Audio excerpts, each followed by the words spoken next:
I bid to Dr. Husnul. My name is Ebril Salami and I'm going to talk about the engineering design of our campus Kejut wastewater flow system, which use the treatment train to protect the Korean River. So first, the process begins with the ecological series. This grass line the channel act as the subsurface drainage to collect the stormwater by using a geotextile and specific design such as type A, B, and C, which provide the permeable surface that will prevent the soil erosion. Next, the water will flow to the dry pot. This contains the subsurface storage module that hold up to 50 cm of the excess runoff, which only move to the downstream. And then, the water will enter to the wet and detection pot. The wet pot handle the large capability storage, while the detection pot will control the flow rate. From here, the runoff will enter the constructed wetland, whereby the biological process will act as the final treatment to improve the water quality.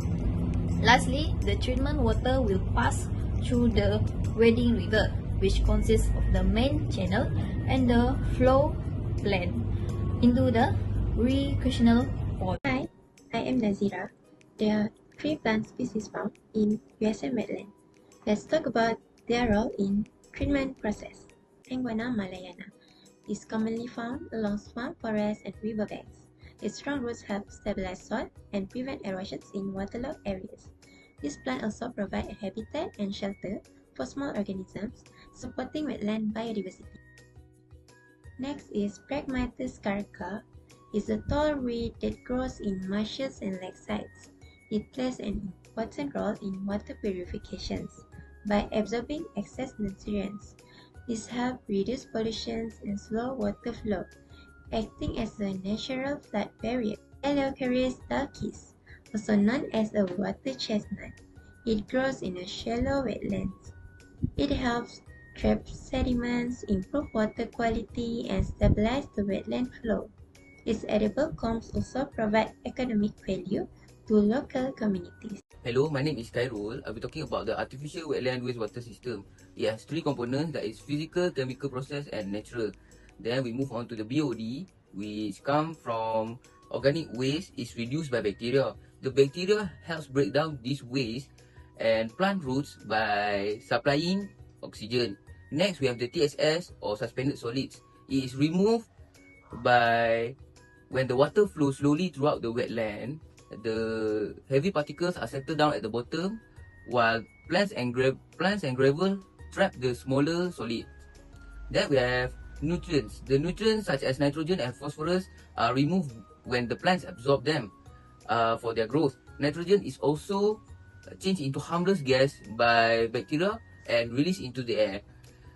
Then we have the heavy metals. The heavy metals are removed when they stick to the sediment, and some are absorbed by plant roots. Lastly, we have the pathogens, which are harmful microorganisms, are reduced naturally by sunlight, settling, and the competition with other microbes helps to remove them. Overall, artificial wetland clean wastewater in an effective and environmentally friendly way. Hi, I'm Philip. So today, artificial wetland treat wastewater before it is released into the environment. Without proper treatment, wastewater can cause pollution such as high BOD, TSS, excess nutrient and pathogen, which is reduced dissolved oxygen and harm aquatic life. In Malaysia, these pollution issues are regulated under the Environmental Quality Act 1974. The Environmental Quality Sewage Regulation 2009 set limits for parameters like BOD, TSS, ammonia, and pH before wastewater discharge. Releasing untreated sewage with high BOD violates this regulation. Nutrient pollution is also controlled under the Environmental Quality Regulation 2009 Industrial Effluent. Artificial wetland help reduce pollutant naturally, ensuring compliance with environmental law and protecting water quality. We learned that correct sampling methods are important to evaluate the effectiveness of wastewater treatment.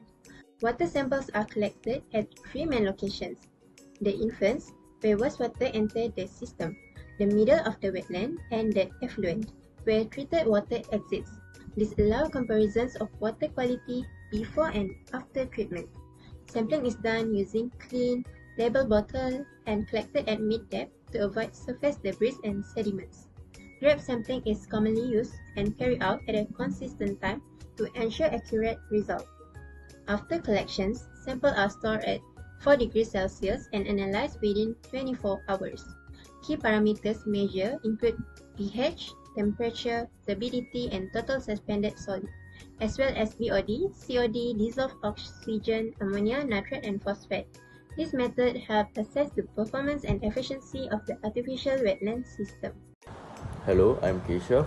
So as we look at the USM Engineering campus, the BioEco's constructed wetland currently relies on naturally colonized microbial communities in sediments and plant root zones to remove pollutants. While this nature-based approach is environmentally sound, it raises an ethical concern. Passive microbial colonization leads to variable treatment efficiency, limited control over pathogen removal, and an underuse of the system's biological potential. So as we look at this from a bioprocess engineering perspective, this can be improved ethically and safely by introducing selectively enriched microbial consortia. This includes nitrifying and denitrifying bacteria for nitrogen removal, phosphorus accumulating organisms for nutrient control, and hydrocarbon degrading bacteria for urban runoff pollutants. Importantly, this can be done without genetic modification by using locally sourced microbes and biofilm carrier media embedded within wetland zones. This transforms the wetland from a passive filter into a controlled biological reactor, improving reliability and reducing public health risks. In terms of water reuse, BioEcots proposes reuse of treated stormwater, but ethically a single biological barrier is insufficient. A multi-barrier bioprocess design is recommended, combining constructed wetlands, slow sand filtration with bioactive layers, and UV or solar disinfection. This approach aligns with public health ethics, reduces pathogen risk, and enables safe, defensible water reuse.